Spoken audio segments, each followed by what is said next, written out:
ओम अज्ञानतिमिरान्धस्य ज्ञानाञ्जनशलाकया चक्षुरुन्मीलितं येन तस्मै श्रीगुरवे नमः। श्रीचैतन्यमनोभीष्टं स्थापितं येन भूतले स्वयं रूप कदा मह्यं ददाति स्वपदान्तिकं। वन्देऽहं श्रीगुरो श्रीयुतापदकमलं श्रीगुरून् वैष्णवांश्च। श्रीरूपं साग्रजातं सहगण रघुनाथान्वितं तं सजीवं साद्वैतं सावधूतं परिजनासहितं कृष्णचैतन्यदेवं श्रीराधा कृष्णपादान् सहगण ललिता श्रीविशाखान्वितांश्च। नमो विष्णुपादाय कृष्णपृष्ठाय भूतले श्रीमते भक्तिवेदांत स्वामिनिति नामिने। नमस्ते सरस्वती देवे गौरवाणी प्रचारिणे निर्विशेष शून्यवादी पाश्चात्य देशतारिणे। नमो महामदन्याय कृष्ण प्रेम प्रदायते कृष्णाय कृष्ण चैतन्य नामिने गौरकृष्ण। हे कृष्ण करुणा सिंधु दीनबंधु जगतपते गोपेश गोपिका कांत राधा कांत नमोस्तुते। तप्त कांचन गौरांगी राधे वृंदावनेश्वरी ऋषभानुसुते देवी प्रणमामि हरिप्रिये। वाञ्छा कल्पतरुभ्यश्च कृपा सिन्धुभ्य एव च पतितानां पावनेभ्यो वैष्णवेभ्यो नमः। नमो नमः। जय श्री कृष्ण चैतन्य प्रभु नित्यानंद श्री अद्वैत गदाधर श्रीवासादि गौर भक्तवृंद।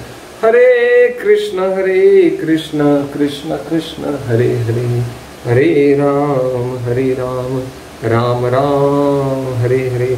हरे कृष्णा। आप सभी भक्तों का हम हार्दिक स्वागत करते हैं। आप सभी को दिवाली की बहुत बहुत शुभकामनाएं और आप सभी को आपका कार्तिक महीना बहुत ही भगवत भावना भावित उत्साह पूर्वक जाए और अच्छी तरह से जाए ऐसे हम कामना करते हैं। तो आइए आज श्री दामोदर लीला, जिसके कारण इस महीने को दामोदर मास कहते हैं, उसके बारे में कुछ चर्चा करेंगे। बहुत सुंदर ये लीला है। yes. तो जो कुछ हमने सुना है, जो कुछ वरिष्ठ भक्तों से, प्रभुपाद की ग्रंथों से, गुरु महाराज के प्रवचनों से, वो हम दोहराना चाहेंगे। ये दामोदर लीला में से हमें क्या क्या सीखने को मिलता है और कितनी सुमधुर ये भगवान की लीला है। तो शृण्वन्ति गायन्ति गृह्णन्ति अभीक्ष्णश नंदन्ति विन्दन्ति तवे हितं जना त एव पश्यन्ति चिरेण तावकं भव प्रवाह परमं पुदाम्बुजं। कुंती महारानी भगवान का गुणगान इस तरह करती है कि भगवान इस धरातल पे लीला क्यों करते हैं। शृण्वन्ति गायन्ति गृह्णन्ति अभीक्ष्णश स्मरन्ति नंदन्ति तवे हितं जना। क्योंकि आने वाली पीढ़ियां भगवान की लीलाएं सुने और आनंद से आप्लावित हो। तो दामोदर लीला, जिसके कारण इस महीने को दामोदर मास कहा जाता है, वो लीला में हम प्रवेश कर रहे हैं। ये लीलाएं जो रहती है आनंद का समुंदर है। इस जगत में हम आनंद खोजने को जाते हैं, परंतु हमें आनंद का केवल यानी केवल बिंदु मिलता है। परंतु ये सारी सुंदर सुंदर लीलाएं आनंद का सिंधु है। यस। तो आइए हम जाते हैं नंद यशोदा के भवन में। यशोदा भगवान के लिए ये लीलाएं हम पहले से लेंगे, क्या क्या घटनाएं हुई इस लीला में। तो यशोदा मई भगवान के लिए मंथन कर रही थी। मंथन मतलब छाछ बना रही थी। छाछ जनरली ऐसे रवि से बनाते हैं, परंतु बड़े पैमाने पे बनाना हो तो उसको डोरी लगा के घर्षण तर्षण ये जो मिक्सर में जो घोलते हैं हम छाछ, वो बहुत ही नाइंसाफी है अपने आप के ऊपर, क्योंकि सेहत के लिए वो बिल्कुल अच्छा नहीं रहता है। क्योंकि देखिए, जब छाछ बनाने की जो क्रिया है, घर्षण तर्षण, इसकी वजह से वो छाछ में बहुत शक्ति आ जाती है और पचने के लिए वो हल्का हो जाता है। यशोदा मई भगवान के लिए व्यक्तिगत रूप से छाछ बनाने रही थी, परंतु यहां पे हम देखेंगे कि हजारों नौकर चाकर उपलब्ध थे नंद के भवन में। नंद की 9 लाख गैया थी, मतलब देखिए नौकर कितने रहेंगे, पर तभी भी यशोदा अपने हाथ से मंथन कर रही थी।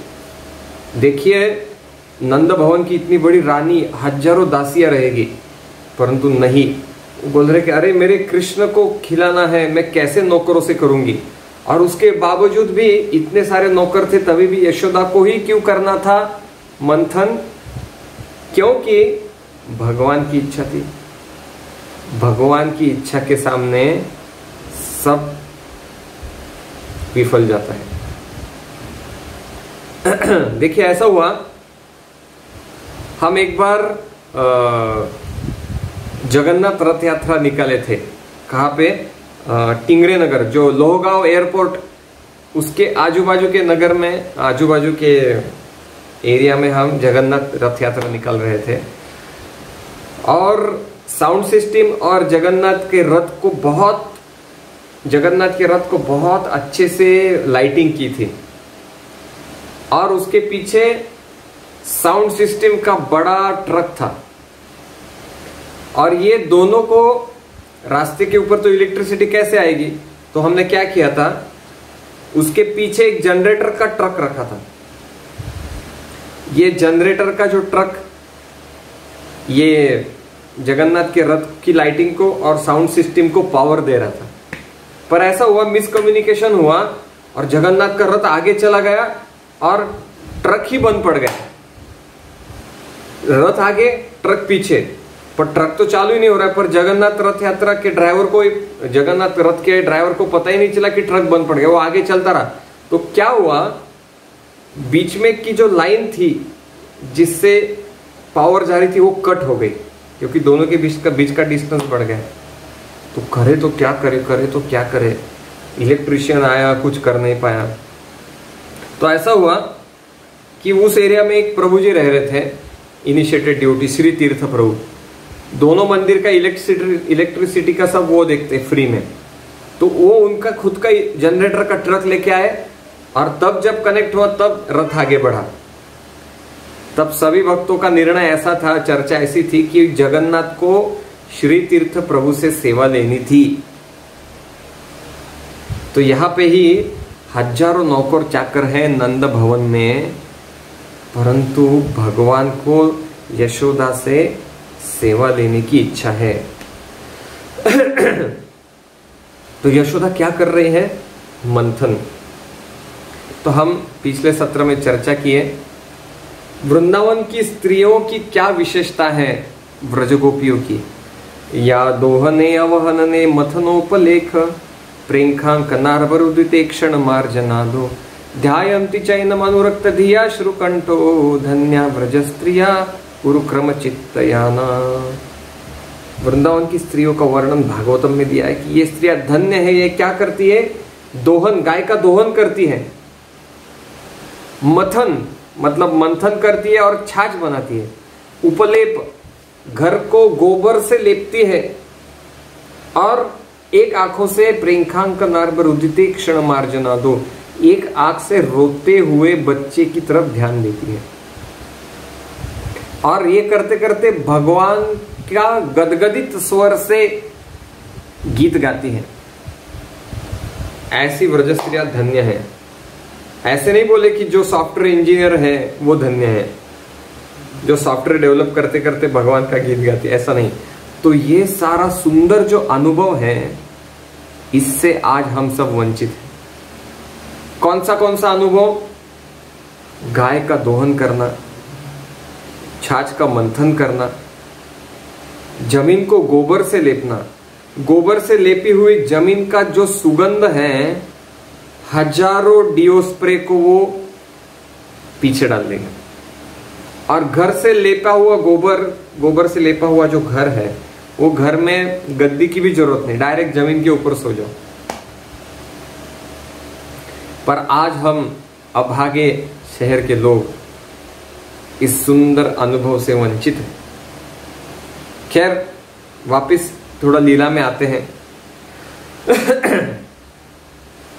तो यशोदा क्या सोच रही थी कि यशोदा का भाव क्या था इस छाछ के मंथन में? यशोदा क्यों छाछ मंथन कर रही थी? यशोदा सोच रही थी कि अरे मेरा लाला बाकी के घरों में जाके चुराता है मक्खन, शायद उसको मेरे घर का मक्खन पसंद नहीं है, क्योंकि अब तक दासियां मक्खन बनाती थी। शायद मेरे लाला को ये दासियों का बनाया हुआ मक्खन जरा भी पसंद नहीं, इसीलिए अभी मुझे खुद बनाना पड़ेगा। ये भाव से यशोदा छाछ का मंथन करने लग गई और मक्खन बनाने लग गई। तो उखल बंधन लीला का बहुत सुंदर ये पाड़व है। और वो सोची कि मैं खुद ये यदि मक्खन बनाती हूं तो ये मेरा लाला वृंदावन के स्त्रियों के घर में चोरी नहीं करेगा। देखिए, भगवान का नाम है माखन चोर। अभी चोर होना इस जगत में कुछ अच्छी बात नहीं मानी जाती, परंतु जब वो चोर ये पद है, जब भगवान को लगता है तो चोर ये शब्द दिव्य हो जाता है। देखिए, नॉर्थ में लोग अपने बच्चों का नाम रखते हैं माखन चोर, माखन लाल। तो चोर भैया कैसे, ये क्या चोर, क्या बड़ी बात, अच्छी बात नहीं है? नहीं, पर जब भगवान चोरी करते हैं वो एक लीला बन जाती है। क्या भगवान चोर हैं? अरे सारा जगत भगवान का है, वो सारे जगत के घरों का मक्खन भी खाए तो क्या, उन्हीं का है सब कुछ। परंतु नहीं, भगवान भक्तों को आनंद देने के लिए चोरी करते हैं, इस तरह से उनका ये नाम हो जाता है माखन चोर। तो इस तरह से यशोदा का भाव था भगवान के लिए मक्खन बनाने के लिए।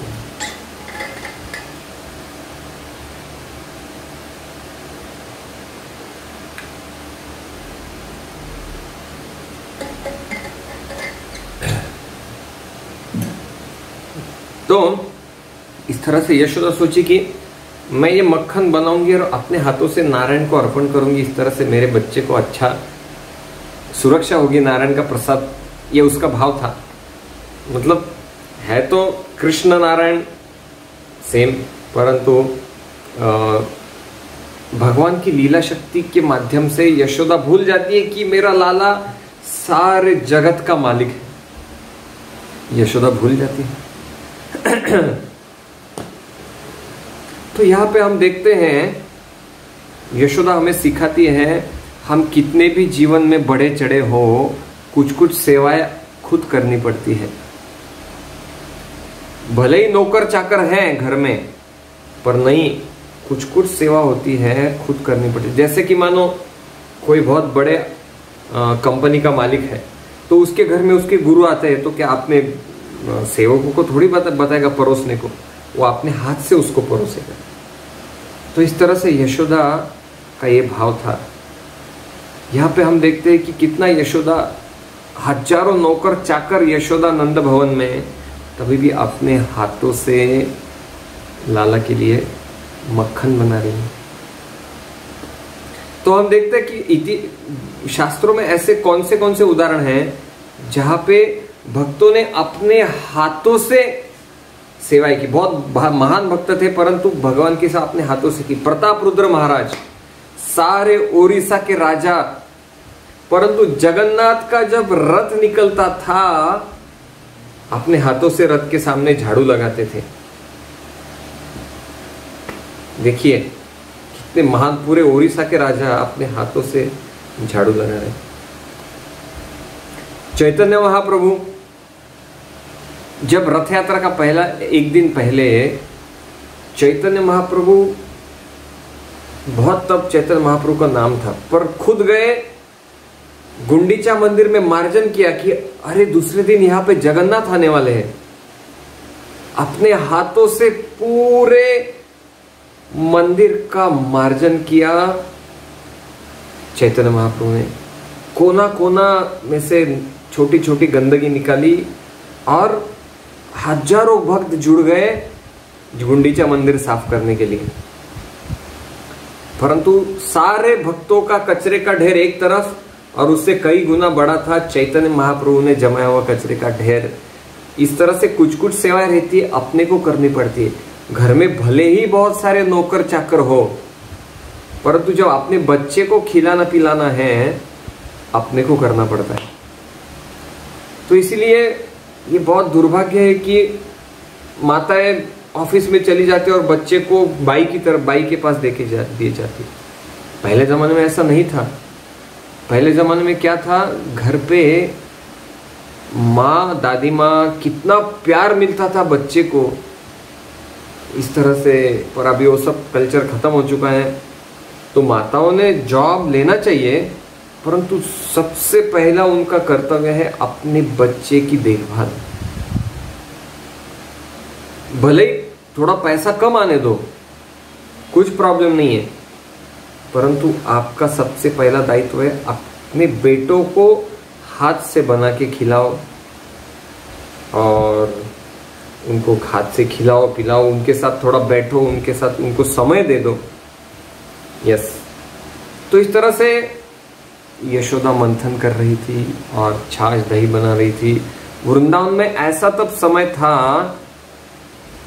कि मक्खन से होली खेलते थे। तो मानो आज पिंपले सौदागर में जमे हुए इस कांग्रेगेशन के किसी भक्त डीओटी के बच्चे ने नीचे जाके मक्खन से होली खेली तो उसका क्या होगा, उसके साथ क्या सुलूक होगा, वो हम ही बता सकते हैं, आप ही बता सकते हैं। तो परंतु आज कली के प्रभाव से दूध, मक्खन, दही, घी दुर्मिन हो चुका है। एक बहुत सुंदर श्लोक में गाता हूं, घृतम न श्रूयते कर्णे ही दधि स्वप्नेपि दुर्लभम, मुग्धे दुग्धस्य का वार्ता तक्रम सक्रस्य दुर्लभम। घृतम न श्रूयते कर्णे, कान को घी ऐसा शब्द ही नहीं आ रहा है मेरे कान में, बहुत दुर्मिल हो गया है। दधि स्वप्नेपि दुर्लभम, दही तो सपने में भी नहीं मिल रहा है। मुग्धे दुग्धस्य का वार्ता, अरे मुंह में दूध की क्या वार्ता, तक्रम सक्रस्य दुर्लभम, छाछ तो इंद्र को भी मुश्किल हो चुका है। तो ये दूध की अभी देखो महाराष्ट्र की घी की दूध की रिक्वायरमेंट है 3.5 लाख रुपए, 3.5 लाख लीटर। महाराष्ट्र की घी की रिक्वायरमेंट कितनी है रोजाना? 3.5 लाख लीटर। परंतु महाराष्ट्र में इतनी गैये हैं कि केवल 1.5 लाख ही दूध निकलता है। तो बाकी का 2 लाख कहां से आता है? बाकी का 2 लाख दूध में यूरिया डालते हैं, मिक्सर में जोर से घुमाते हैं और 1 लीटर दूध का 10 लीटर दूध हो जाता है। यूरिया खत कैसे बनता है पता है? प्राणियों को मारते, उनकी हड्डी को धूप में सुखाते हैं और उसका क्रश करके हो गया यूरिया खत, यूरिया फर्टिलाइजर। तो इस तरह से बनता है दूध। कली का प्रभाव। तो इस तरह से यशोदा मैया क्या कर रही है अभी बहुत सुंदर चर्चा है। यशोदा मंथन करते करते भगवान के गीत गा रही है। तो एक बहुत ही वरिष्ठ भक्त का दायित्व बता रही है यशोदा मैया। क्या है वो दायित्व? एक महान भक्त के क्या गुण है कि वो भक्तों से प्रेम करता है, भगवान की आराधना करने में उसको परम आनंद प्राप्त होता है, भगवान की कथाएं सुनने में बहुत उसको आनंद मिलता है, हमेशा वो भगवान के गीत गाता है, बहुत ही भाव के साथ गीत गाता है, भगवान के सामने आनंद से नृत्य करता है, वो दाम्भिकता से मुक्त रहता है और वो भगवान को खुद अपने हाथों से पूजा अर्चना करता है और वो पैसे के लिए भगवान की पूजा अर्चना नहीं करता। तो ये सारे जो भाव हैं ये महान भक्त के भाव है। ये महान भक्त यशोदा मैया दिखा रही है, भगवान की आस्था के साथ अर्चना कर रही है यशोदा मैया। तो इसीलिए हम देखते हैं कि जो कुछ भगवान की अर्चना करे आस्था के साथ करे। तो पहले हम जब हरे कृष्ण आंदोलन में नए नए आए तो घर पे हम बताते थे कि मैं मंदिर में आज गया था। कितनी देर के लिए? मैं पूरा रात मंदिर रहा था। अरे बोलते अरे मंदिर के क्या रहने की जगह है, मंदिर में जाओ, घंटी मारो, नारियल फोड़ो और चले आओ। नहीं, हरे कृष्ण आंदोलन में भगवान की आराधना गौरव के साथ, प्रेम के साथ की जाती है। देखिए, दिन में भगवान के 3 बार वस्त्र बदले जाते हैं, अष्टप्रहरी 8 बार भगवान को भोग लगता है। तो दिन में जो कुछ हम खाते भगवान को अर्पण करके खाते, भगवान का प्रसाद बना के हम खाते हैं। पहले हमारी क्या संकल्पना थी? भगवान का प्रसाद मतलब केवल खीरापत। अरे नहीं, भगवान का प्रसाद मतलब सुबह ब्रेकफास्ट, वो भी भगवान का प्रसाद, क्योंकि तुलसी लगा के भगवान को भोग लगा के खाना है। दोपहर का लंच वो भी प्रसाद, रात का डिनर वो भी प्रसाद। तो यशोदा मैया दिखा रही है जो कुछ करेंगे भगवान की आराधना गहराई के साथ कीजिए, लगाव के साथ कीजिए।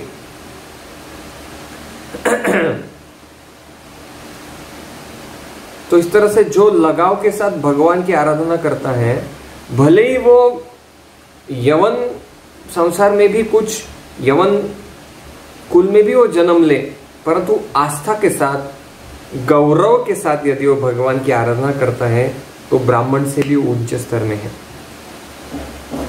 यस, तो इस तरह से देखिए, ये लीला कब हो रही थी? दिवाली के दिन, और एग्जैक्ट अगले शनिवार को दिवाली है।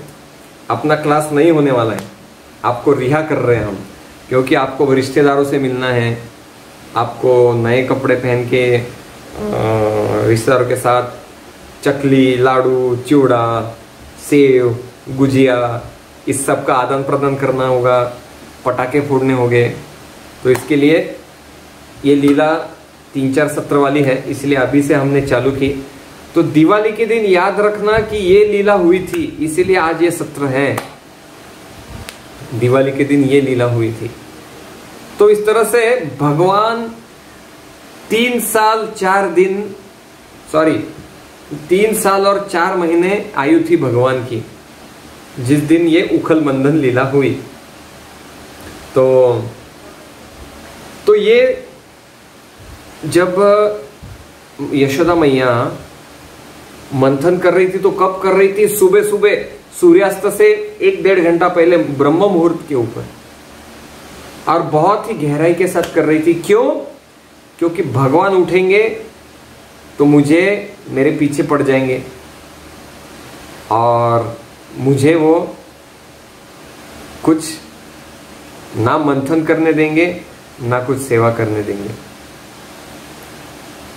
इस तरह से वो सोची कि सुबह सुबह में लाला उठने से पहले मैं सारे मंथन बनाना खत्म कर देती हूँ।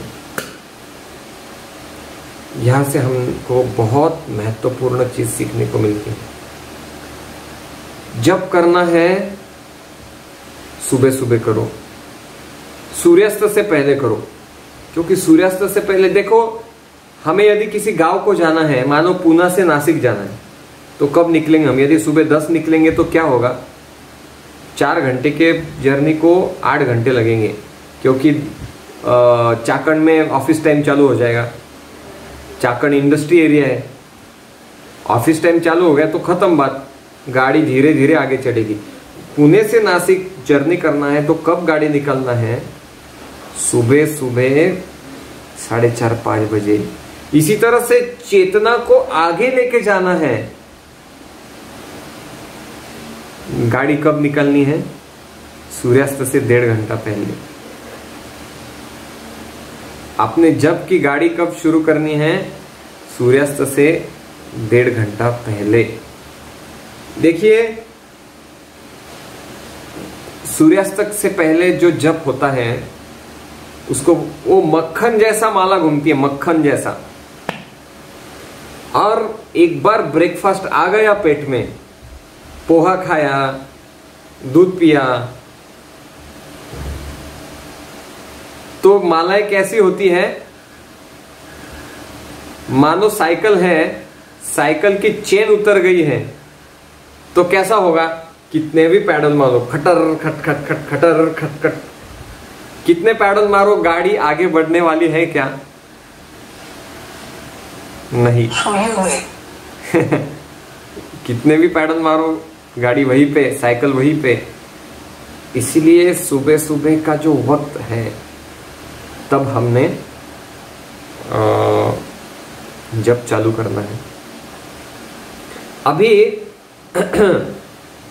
यशोदा, ये यशोदा शब्द के ऊपर हम गौर करेंगे। यशोदा, यशदा, यश मतलब कीर्ति, जो कीर्ति प्रदान करती है वो यशोदा। वो क्या कीर्ति है? यशोदा ने भगवान को कीर्ति प्रदान की। देखिए, भगवान के भक्त हम बनते हैं तो कीर्ति प्राप्त होती है, परंतु यहाँ पे यशोदा उल्टा है, भगवान के एक स्टेप ऊपर भगवान को कीर्ति प्रदान कर रही है। क्या कीर्ति है? भगवान अपने भक्तों द्वारा नियंत्रित होते हैं, ये कीर्ति दे रही है यशोदा भगवान को, क्योंकि अभी यशोदा भगवान को नियंत्रित करने वाली है। यस, तो ये कीर्ति दे रही है यशोदा भगवान को।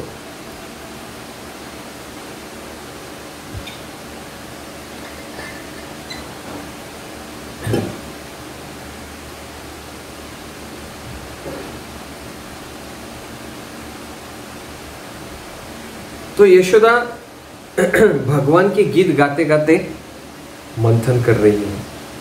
क्यों मंथन कर रही हैं? यशोदा एक क्षण भी भगवान को भूलना नहीं चाहती। तो इस तरह से यशोदा मंथन करते करते भगवान के गीत गा रही है। तो यहाँ पे भगवान के गीत गाना बहुत महत्वपूर्ण है। तो यशोदा क्या गीत गाती है? कृष्ण के गीत गाती है, जो एक सुंदर व्रज गीत है। वो गीत है, मोरी गगरी ना भरन देत, मोरी गगरी ना भरन देत, पैया परत तो से करत रारमो से भरन देत। यशोदा बोल रही है कि ये मेरा लाला मेरी गगरी भरने नहीं दे रहा है। मैं कुएं में गगरी डालती हूँ भरने के लिए, परंतु ये हमेशा मेरे पीछे आता है, मुझे गोद में लो, मुझे गोद में लो। देखिए, पूरे संसार के मालिक कृष्ण अभी क्या कौन सी स्थिति में यशोदा को बोल रहे मुझे गोद में लो। तो देखिए क्या लीला है भगवान की। सारे संसार के मालिक, सारा संसार जिनके गोद में है, परंतु यशोदा की कीर्ति बढ़ाने के लिए कितना नीचा स्तर ले रहे हैं। अभी वो छोटे बालक बन के यशोदा की गोद में आ रहे हैं। तो इस तरह से यशोदा बोल रही कि मेरी गगरी भर नहीं दे रहा है, मुझे बोल रहा है मुझे गोद में ले लो, गोद में ले लो। फिर यशोदा बोल रही है, बार बार समझा रही हूँ धीट लंगरवा कब हूँ ना मानी, हार गई मैं, हार गई, हार गई मैं, हार गई, मोरी गगरी ना मैं हार गई। कितनी बार मैं समझा रही हूँ लाला को, अरे लाला मुझे सेवा करने दो, मुझे घर के काम करने दो, नहीं, ये मेरे पीछे आता ही है और मुझे कुछ करने नहीं दे। अभी मैं हार गई इसके सामने। इस तरह से यशोदा गीत गाती है कृष्ण के। और यहाँ पे आचार्य बता रहे हैं ये गीत बहुत विशेष था। यशोदा जो गीत गा रही थी भगवान के लिए, तो ये क्या इसमें विशेषता थी इस गीत में? सबसे प्रथम यशोदा मैया जो गीत गा रही थी, तो वो संगीत को जो बैंगन बज रहे थे, यशोदा मंथन करते करते भगवान के गीत गा रहे थे। और गीत गाते गाते जो चूड़ियां बज रही थी वो करताल की जैसे बज रही थी, करताल का साथ दे रही थी। जो यशोदा मैया जो गीत गा रही थी वो गीत के लिए करताल का साथ दे रही थी चूड़ियां। और जो मथनी का आवाज था वो मृदंग की आवाज जैसा साथ दे रहा था। मतलब यशोदा का क्या एक्सपर्ट है।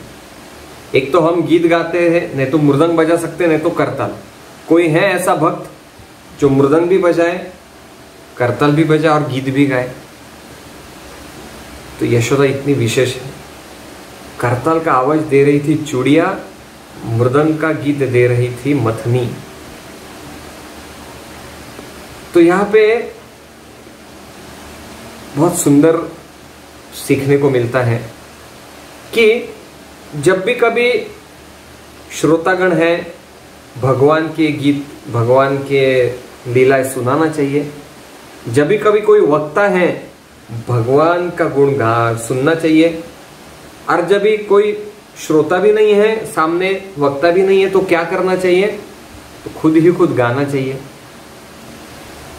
तो पहले हम बाथरूम सिंगर थे, भगवान की कृपा से थोड़ा सुन सुन के कुछ गा पा रहे, थोड़ा ढोलक साथ में लेके।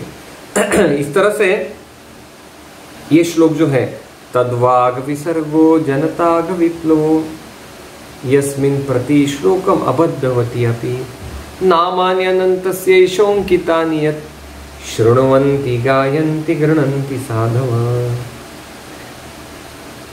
भगवान के भक्त क्या करते हैं?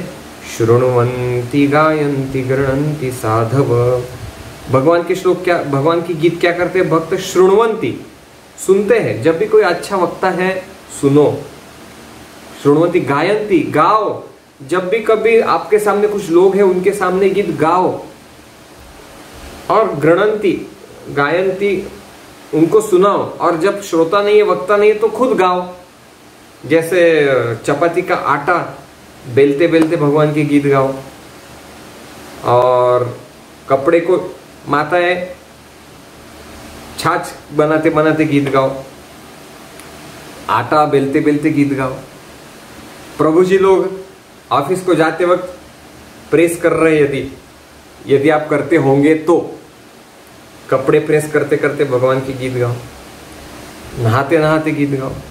तो हमेशा यदि आपको गाना नहीं आ रहा है तो सिंपल काम करो, साउंड बॉक्स ले लो, साउंड बॉक्स में मेमोरी कार्ड डालो, मेमोरी कार्ड में अच्छे कीर्तन, अच्छे प्रवचन लगा के रखो। हमेशा उठते ही साउंड बॉक्स लगाना। और कुकिंग करते करते साउंड बॉक्स, क्योंकि बहुत बार ऐसा होता है हमारा दिन बहुत व्यस्त जाता है, बिजनेस है, चैंटिंग करना है, क्या क्या नहीं, रिश्तेदार आते हैं, तो रोज का कोटा पूरा करना है। कैसे करना है? हमेशा साउंड बॉक्स ऑन किया, कीर्तन चालू, लीलाएं चालू, नहाते नहाते बाजू में रख दो, कुकिंग करते करते बाजू में रख दो, कपड़ा धोते धोते बाजू में रख दो। अभी कोरोना है, लॉकडाउन है, बहुत काम वाली आती नहीं है घर पे, तो पोछा लगाते लगाते गाओ। अभी पता नहीं अभी क्या स्थिति है। इस तरह से जब चांस मिले तब ये गाओ। तो इस तरह से शृण्वन्ति गायन्ति गृह्णन्ति। कलयुग का क्या लक्षण है? क्वारल एंड हिपोक्रेसी, दाम्भिकता और झगड़े। कलयुग में हम अकेले हैं तो हम दाम्भिक हैं, और इकट्ठा आते तो झगड़ा होता है। तो इसलिए अकेले है तब जप करना है, इकट्ठा आते तो संकीर्तन करना है। हरे कृष्ण कृष्ण कृष्ण हरे हरे, हरे राम राम राम हरे हरे। देखिए संगीत जो है ना, इतना इसमें शक्ति है। संगीत से बहुत सारी चीजें आपको याद रहती है। फिलोसॉफी बताए तो नहीं याद रहेगी। कौन सा भी देखो, अभी मैं आपको बहुत सारे लोगों को पूछूंगा आपको क्या याद है बचपन से, तुरंत गाने की भेंडिया हो गई तो तुरंत एक एक गीत बाहर आते हैं। तो ये शक्ति है संगीत में। तो संगीत ऐसा है, भगवान के नजदीक भी ले जा सकता है और भगवान से दूर भी ले जा सकता है। तो देखिए बचपन में हमको पाड़े रहते हैं ना, वो क्या बोलते हैं, मैथ्स का याद करना है तो गीत संगीत के इसमें ही गाते थे। बे एक बे दूने 4, बे त्रिक 6, बे चौक 8, इस तरह से वो याद हो जाता है संगीत के साथ। तो संगीत बहुत महत्वपूर्ण है। हमारा दिन का शुरुआत ही संगीत से होता है। कैसे? मंगल आरती, संसार दावा नललीढ लोक त्राणाय कारुण्य घना घनत्वम। और सुबह से शाम संगीत संगीत संगीत, नरसिंह आरती, तुलसी आरती, गुरु पूजा, भोग आरती, संध्या आरती, शयन कीर्तन। तो संगीत से भरा हुआ है अपना जीवन, और ये संगीत भगवान के नजदीक ले जा सकता है। तो देखिए भारत में मुगल आने से पहले संगीत केवल भगवान के लिए था। देखिए 72 थाट है हिंदुस्तानी क्लासिकल में, और ये सारे थाट राम की और कृष्ण की आरती के लिए गाए जाते थे, अलग अलग राग। परंतु जब मुगल आक्रमण हुआ तो गजलें निकली। गजल, चांद, 14वीं का चांद, और चांद से भी तुम्हारा मुखड़ा सुंदर, और क्या, और वहां पे ये महाराष्ट्र में भी मुगलों का देख के लोग बिगड़ गए। लावणी हो गई, लावणी में अलग अलग डांस करते हैं। तो इस तरह से पहले संगीत था भगवान की प्रसन्नता के लिए, अभी सब चला गया है। तो इस तरह से देखिए ये जो संगीत है इतना महत्वपूर्ण है। अपने जो परंपरा के आचार्य कौन है? ब्रह्मा के फिर बात कौन है? नारद मुनि क्या संगीत तज्ञ है। नारद मुनि को भगवान ने, नारायण ने वीणा प्रदान की। देवदत्तम इमं वीणा स्वरभम ब्रह्म विभूषितम मृच्छयित्वा हरि कथा गायमानस चरामि। हम नारद मुनि बोलते विष्णु ने मुझे वीणा दी, सारे स्वरों से आप्लावित ये लीला विष्णु ने मुझे दी। सारे ग म प ध नि सा, सा नि ध प म ग रे सा, ये सारे ग म प ध नि सा से आप्लावित ये वीणा मुझे विष्णु ने प्रदान किया, ऐसा नारद मुनि बोलते। और ये वीणा के साथ मैंने क्या किया? पूरे संसार में ये वीणा लेके गया और पूरे संसार में भगवान का गुणगान किया। नामान्यनन्तस्य हतत्र पठन् गुह्यानि भद्राणि कृतानि च स्मरन् गाम पर्यटन तुष्टमनागत स्पृह कालम प्रतीक्षण विमदो विमत्सरः। ये वीणा में लेके गया और संसार में अविरत भगवान का गुणगान में गाता रहा। तो देखिए संगीत कितना महत्वपूर्ण है। भगवान का गुणगान करना है तो संगीत, जैसा पुजारी अलग अलग व्यंजनों से भगवान की आराधना करता है, उसी तरह से गायक अलग अलग रागों से, अलग अलग वाद्यों से भगवान की आराधना करता है। तो भगवान के सामने 15 मिनट संकीर्तन करो, 20 मिनट करो, आधा घंटा करो, सारे तीर्थ स्थान आपके घर में मौजूद। कुछ ट्रेन लेके कुंभ मेला जाने की जरूरत नहीं, मतलब गए तो अच्छा ही है, संस्कृति है, परंतु भगवान ने कलयुग में आराधना इतनी आसान की, घर में आधा घंटा कीर्तन करो, सारे तीर्थ स्थानों को जाने का फल आपको मिलेगा। केवल आधा घंटा कीर्तन घर में। देखो घर पे बैठे बैठे इतनी बड़ी ऑफर, सारे संसार में सारे तीर्थ स्थान आपके घर में। तो इस तरह से यशोदा मैया कितनी गहराई के साथ भगवान का मंथन कर रही है गीत गाते गाते। यशोदा मैया बता रही है कि देखो भगवान का आराधना करो तो कितना गंभीरता से करना चाहिए, कितना सतर्कता से करना चाहिए, क्योंकि करोड़ों करोड़ों जन्मों के बाद मुझे ये स्तर पे मैं आया हूं भगवान की आराधना करने। ये सबको नहीं मिलता ये मौका। यीशु क्रिस्ट जीसस क्राइस्ट बताते many are called few are chosen. बहुत लोगों को न्योता दिया जाता है सत्संग में आओ, बहुत कम उसमें सिलेक्ट होते हैं।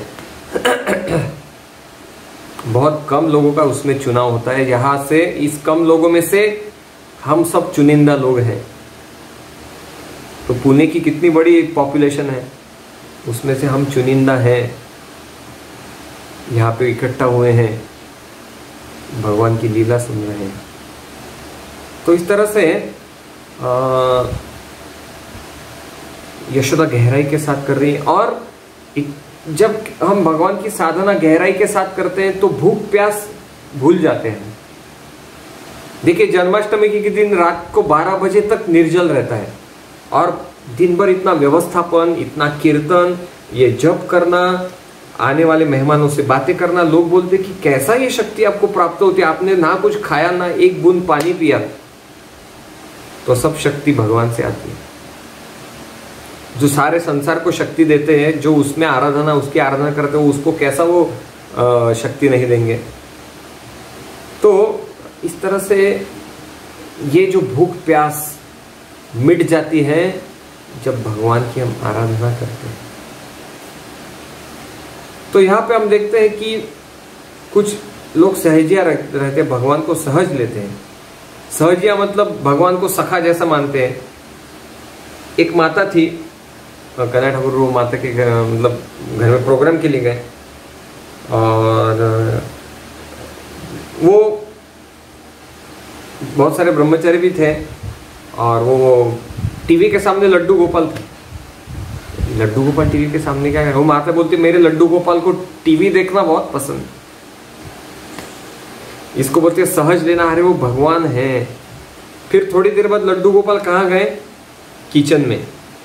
और अभी किचन में क्यों लेके गए लड्डू को? वो बोलते कि मैं जब रोटियां बेलती हूँ लड्डू गोपाल को बहुत अच्छा लगता है। बाप रे। तो यहाँ पे सहज लेना, इसको बोलते हैं सहजिया। सहजिया और भगवान के भक्तों में क्या फर्क है? सहजिया जो है भगवान को सहज लेते, भगवान की भक्ति नहीं करते, केवल उनको आनंद चाहिए, रोमांच चाहिए। परंतु भक्तों को रोमांच नहीं चाहिए, भगवान की भक्ति चाहिए, भगवान की सेवा से उनको मतलब है। तो इस तरह से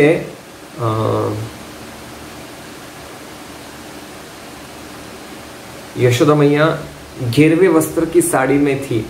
देखिए सुखदेव गोस्वामी कितना डिटेल में जा रहे हैं, कितना पहलू बता रहे हैं, क्योंकि घेरवा कलर बहुत शुद्ध रहता है, सैफरॉन कलर, इसलिए वो चेतना शुद्ध चेतना में यशोदा मैया भगवान के लिए मंथन कर रही हैं। तो जब मंथन कर रही थी तो भगवान के जो गीत के कारण, भगवान के जो भक्ति के कारण उनके स्तनों में से दूध बाहर आने लग गया। क्यों बाहर आने लग गया? देखिए आध्यात्मिक जगत में सब कुछ चिन्मय है। वो दूध यशोदा मैया के स्तनों में जो दूध था वो सोचने लग गया, अरे यशोदा मंथन कर रही है, अभी कृष्ण ये मंथन से निकला हुआ मक्खन खाएंगे तो मेरा तो जीवन बर्बाद हो गया, मुझे अभी आत्महत्या करनी चाहिए। ये विचार से वो बाहर आ गया। देखिए हमारा हर एक सांस का हर एक सांस भगवान की प्रसन्नता के लिए होनी चाहिए। ये दूध हमें सिखा रहा है, क्योंकि सब कुछ भगवान से आता है। नदियाँ, झरने, पेड़ पौधे, जीव जंतु सब भगवान से आता है। हमें माँ बाप देने वाले भगवान, हमें बच्चे देने वाले भगवान, हमारे जीवन में कौन भाई हमारे हो, कौन हमारी बहनें हो, ये डिसाइड करने वाले भगवान, ये जगत बनाने वाले भगवान। इतना तो और जो हम खाते हैं, जठराग्नि जो है, भगवान बोलते कि सारे जीवों के पेट में जो अग्नि है, जो अन्न को पचाता है वो अग्नि में हूं। अहम वैश्वानरो भूत्वा प्राणिनाम देहमाश्रित प्राणापान समो भूत्वा पचामी अन्नम चतुर्विधम। सारे जीवात्माओं के पेट में जो जठराग्नि है, जो अन्न को पचाता है, भगवान बोलते हो मैं हूं। तो कितना मायने रखते भगवान हमारे जीवन में। तो इसी तरह से हमारा हर एक सांस भगवान की प्रसन्नता के लिए होना चाहिए, हर समय भगवान की प्रसन्नता के लिए, हमारी हर कार्य, हर चेष्टा भगवान की प्रसन्नता के लिए होनी चाहिए। तो इस तरह से जब यशोदा मैया मंथन कर रही थी तो बैंगन करताल का आवाज दे रहे थे, मथनी मृदंग का आवाज दे रही थी, एक सुंदर कीर्तन वहां पे कीर्तन का आवाज हो रहा था। देखिए बैंगन मथनी ये यशोदा को साथ दे रही थी, तो इसको बोलते हैं संकीर्तन। एक दूसरे को साथ में किया जाने वाला कीर्तन, इसमें बहुत शक्ति रहती है। कलयुग में अकेले से कुछ होने वाला नहीं है, वो जमाना गया। ध्रुव महाराज अकेले सिद्ध हो गए, पृथु महाराज अकेले, नारद मुनि अकेले, क्योंकि वो सत्ययुग था और वो मुनि भी महान थे। और हम किस खेत की मूली हैं, और उसमें कलयुग चल रहा है। संग शक्ति कलो युगे, कलयुग में जब साथ में हम आते हैं, इसलिए एक साथ आंखें सुनना बहुत महत्वपूर्ण है। देखिए राधानाथ स्वामी महाराज बहुत सुंदर बताते हैं कि अमेरिका में बहुत बार बड़े बड़े बवंडर आते हैं। बड़े बड़े बवंडर में ट्रक के ट्रक उड़ जाते हैं, बड़े बड़े बरगद के पेड़ उखेड़ दिए जाते हैं। परंतु महाराज बोले कि एक जो जंगल है उसको कुछ भी नहीं होता। रेडवुड फॉरेस्ट्री, वो लाल रंग के जो पेड़ है, उसका बड़े बड़े बरगद के पेड़ चले जाते हैं, पर ये पूरा का पूरा जो जंगल है वैसे के वैसा रहता है, कितना भी बड़ा बवंडर आ जाए। क्यों?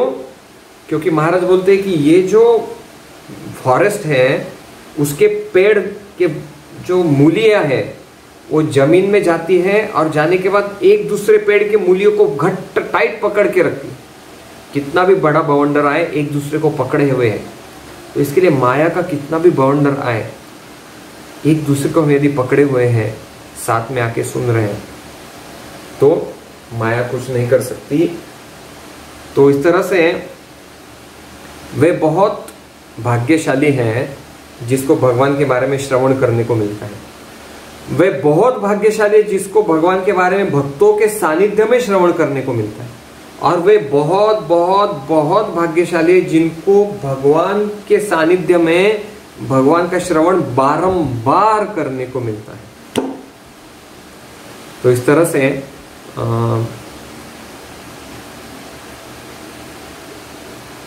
यशोदा के बैंगन सोचने लग गए कितना हम भाग्यशाली हैं, यशोदा की सेवा में हम लगे हैं, जो भगवान की सेवा में लगे हैं। यशोदा के कान के कुंडल सोचने लग गए कि हम कितना महत्वपूर्ण है, कि जो कान भगवान की गुणगान सुनने में लगे हैं उनमें हम विराजमान हैं। यशोदा के सिर के ऊपर के मालती के फूल सोचने लग गए, अरे यशोदा इतनी महान है, भगवान की सेवा कर रही है, हमारा स्थान यशोदा के सिर पे नहीं यशोदा के चरणों में है, होना चाहिए। इस तरह से सोचने लग गए। तो इस तरह से ये सारे जो अलग अलग व्यंजन हैं, करताल, मृदंग, भगवान का गीत में साथ देते हैं। तो इसी तरह से प्रचारक जो है, प्रचारक पुजारी जैसा है। पुजारी दीप के साथ भगवान की आराधना करता है और प्रचारक अपनी कथा के साथ भगवान की आराधना करता है, क्योंकि भगवान का गुणगान है। तो इस तरह से ये बैंगन और ये मथनी, कान के कुंडल सब सिखा रहे हैं कैसे भगवान के सुर में सुर मिलाना चाहिए, नहीं तो हम असुर हो गए। जो भगवान के सुर में सुर मिलाता है वो सुर, नहीं तो हम असुर। तो इस तरह से इकट्ठा आके करना है। तो बहुत महत्वपूर्ण है इकट्ठा के। तो आज के सत्र में हमने क्या देखा? यशोदा मंथन कर रही हैं। अगले सत्र में हम देखेंगे कि भगवान आ रहे हैं भगवान यशोदा को बोल रहे हैं कि ये रखो और मुझे दूध पिलाओ।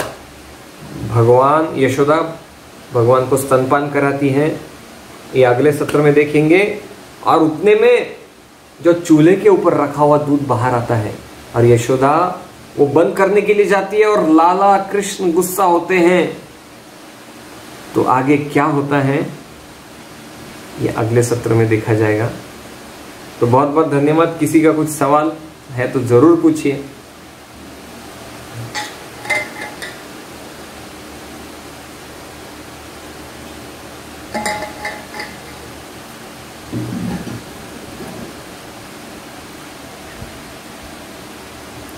Yes, any question? Prabhuji, I have one question. Yes. ये हमारा इस्लाम मंदिर में नारियल वगैरह नहीं फोड़ते हैं ना प्रभुजी? बहुत अच्छा प्रश्न पूछा। बहुत बार हमने देखा है। एक बार नासिक में, एक बार मैं शिवजी के मंदिर में गया था शिवरात्रि के दिन। वो इतना नारियल लोग फोड़े, पूरा मंदिर में नारियल की वो ये टहनियाँ, क्या बोलते हैं उसको, शेंडिया, मतलब कारपेट की जरूरत ही नहीं थी। तो हम क्यों नहीं फोड़ते हैं? देखिए, पत्रम पुष्पम फलम तोयम योमे भक्त्या प्रयच्छति। प्रभुपाद बोले हमारे मंदिर बहुत साफ सुथरे होने चाहिए। तो नारियल अर्पण करना है तो आप भगवान के सामने रख दो, पुजारी आएगा, सब नारियल फोड़ के एक साथ भगवान को अर्पण करेगा और पूरा साफ सफाई करेगा। तो स्वच्छता के लिए यह है, आप भगवान के सामने रखो, भगवान को पहुंच गया। ऐसा नहीं कि केवल फोड़ना ही है। तो जनरली बहुत बार इंडिया में देखे ऐसे मंदिर में पूरा वो नारियल फोड़ते हैं और 1-2 घंटे के बाद वो पूरा सड़ जाता है, बास आने लगता है, स्वच्छता का पूरा वाट लग जाता है आधुनिक भाषा में। तो इस तरह से आप फोड़ो, नहीं तो आप भगवान के सामने रखो, पहुंच गया भगवान। तो हम क्या करते हैं, बहुत नारियल आते हैं तो हम क्या करते हैं, ऐसे नारियल इकट्ठा करते हैं और एक साथ फोड़ते हैं और वो नारियल से भगवान को सुंदर सुंदर व्यंजन बनाते हैं। मैंने देखा है नारियल आते हैं, नारियल पूरा वो उसका खोया निकलते हैं और खोया से बर्फियां बनाते हैं, भगवान को अर्पण करते, फिर बर्फियां वो बांटी जाती है दोपहर को 1 बजे। तो ये व्यवस्थापन है, इसीलिए नारियल फोड़े नहीं जाते। जय प्रभु भी कुछ बताएंगे तो बता सकते हैं। Nothing to add from my side. बहुत ही अच्छा आपने आंसर दिया। व्यवस्थापन इस्कॉन मंदिरों में ऐसा है कि उससे एक भक्त के किसी भी तरह के चढ़ावे से दूसरे किसी भक्तों को तकलीफ नहीं होती है, मंदिर में गंदगी नहीं होती है। और सबसे अच्छा है, भगवान को नारियल फोड़ फोड़ के हम तो बहुत सारे मंदिरों में ऐसा होता है, बहुत सारे नारियल फोड़ के हम चले जाते हैं, लेकिन वो पैरों में भी आते हैं नारियल, टूटे हुए नारियल। जो प्रसाद है वो भी पैरों में लगता है वगैरह। जैसे प्रभु जी ने बताया कि आप नारियल से बहुत सारे अच्छे से व्यंजन बना के भगवान को भोग लगा सकते हैं। व्यवस्थापन की तरह से नारियल होता है भगवान को ऑफर, लेकिन जो विधि प्रभु जी ने बताई उसकी और कोई प्रश्न? प्रभु जी, आपने नोटिस किया होगा कि नहीं, आज एक वीडियो मेरे अलावा एक और वीडियो ऑन है। हाँ, बहुत देर से मैं देख रहा हूँ और बहुत, हाँ, इसलिए मैंने अपना ऑफ किया था ताकि आपको एक वीडियो दिखे, है ना। हाँ, सब ये विशाल ज्ञानचंद्र प्रभु, विवेक प्रभु, माता जी माता, all there, all of them have assembled in Rome. They are celebrating Kartik month by associating with each other, having feast. I am missing them. तो अभी मैं बस चाह रहा था कि प्रसाद के भी दर्शन हो जाएं साथ साथ में, लेकिन नहीं होंगे शायद अभी सब कुछ डिजिटल हो ही गया है, तो प्रसाद भी डिजिटल ही, अभी क्या करें फिर। फोटो पे ही काम करेंगे। So very nice. Devotees are finding time and energy to associate with each other, inspire, get together. Amazing. Looks like Corona has lost its effect now. Corona अपना effect प्रभाव छोड़ चुका है। वेरी नाइस, सो pleasing, है ना, बहुत अच्छा लग रहा है सबको साथ में।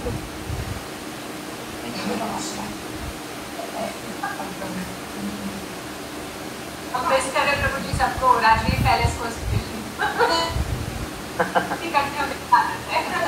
बहुत दिनों बाद प्रसाद ज्यादा क्वांटिटी में बनाया है, तो आज डिफरेंट बहुत दिन बाद जब दे Amazing. Yes, any other questions from anyone?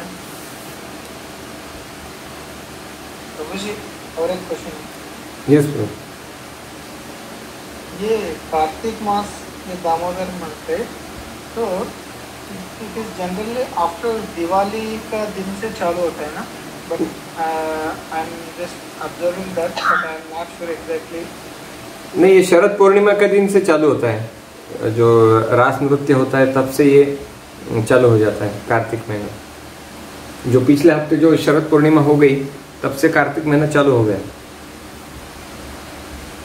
Okay, but मैं यहाँ पे ये साउथ इंडिया में जो कैलेंडर कुछ देख रहा था, हाँ। उसमें कार्तिक मास का जो दीपावली अमावस्या का नेक्स्ट डे से चालू हो रहा है करके, ऐसा मैंने हाँ वो है, पर अपना वैष्णव कैलेंडर जो भक्ति सिद्धांत सरस्वती महाराज ने जो दिया है तब से वो कार्तिक महीना चालू हो गया है वैष्णव कैलेंडर के हिसाब से। So I'll just add a point over here. Keshav प्रभु, कैसा है, लूनर कैलेंडर जो होता है ना, चंद्रमा पे आधारित जो हमारा कैलेंडर है, वैदिक कैलेंडर, उसमें दो तरीके से कभी कभी मंथ्स को माना जाता है। Sometimes some people they understand that the month starts from a Purnima, okay? Full moon days से एक मंथ चालू होता है, that is one way of considering it. और some people they count it after अमावस्या, ठीक है ना, every 15 days फुल मून आता है और अमावस्या आती है, right, no moon night. So some people consider from Amavasya, some people consider from Purnima, we consider from Purnima, most of the people also consider from पूर्णिमा। तो आपका साउथ इंडिया का जो कैलेंडर आप बोल रहे हैं वो शायद अमावस्या से शुरू करते होंगे मंथ को, इसलिए ये थोड़ा सा डिफरेंस दिखता है। But when we are following Brahma Sampradaya, we are following वैष्णव संप्रदाय, तो वैष्णव कैलेंडर के हिसाब से हम पूर्णिमा के से शुरू करते हैं, और that is how we celebrate. मुझे भी अभी थोड़ा याद आ रहा है, एक तो सूर्यमान कैलेंडर और चंद्रमान कैलेंडर करके। Yes, exactly. थैंक यू प्रभु जी। Yes. I have the answer but I could not able to recognize it, but आपसे थोड़ा डिस्कस करने के बाद थोड़ा क्लियर हो गया। So there is no conflict, okay? Essentially there is no conflict. हमें किसी से डिबेट करने की आवश्यकता नहीं है कि नहीं ये सही है या वो सही है। It is just that there are two ways of doing it, है ना? जैसे तिथिज भी होती है, एकादशी कभी-कभी हमारी एक दिन आगे आती है और बाहर के दुनिया में एकादशी एक दिन पहले आती है। वो मतलब भक्ति सिद्धांत सरस्वती ने वो पर्पसफुली किया है ताकि वैष्णवों को डिस्टिंग्विश करने के लिए, और मतलब वो सूर्य सिद्धांत करके उनका ग्रंथ है, उसमें ऐसा लिया है कि चंद्र के हिसाब से तिथियां होती है, तो वैदिक कैलेंडर मतलब जो काल निर्णय वगैरह ये सब कैलेंडर में तिथि कैसी होती है, जब सूरज जो है सूरज जब उगता है तब चंद्रमा कौन से स्थिति में, तब वो तिथि आती है। परंतु वैष्णव कैलेंडर में ऐसा है कि ब्रह्म मुहूर्त के वक्त चंद्रमा कौन से नक्षत्र में वो तिथि आएगी। तो वैदिक कैलेंडर में सूर्योदय के लिए प्राधान्य है और वैष्णव कैलेंडर में ब्रह्म मुहूर्त को प्राधान्य है, ये फर्क है।